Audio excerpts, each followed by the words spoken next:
By default, Imap access on Zoho Mail is disabled. So, we will have to enable it manually. For that, log into your Zoho Mail, and go to Settings. Click on the gear icon on the right. Now, click on Mail from the menu, and scroll down to the bottom. Again, click on Mail Accounts card. Now, click on Imap option from the tab.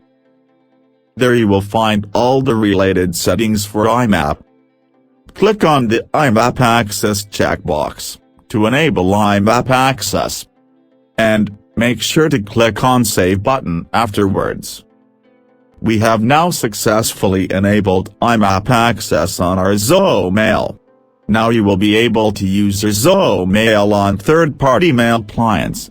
And that's it for this video.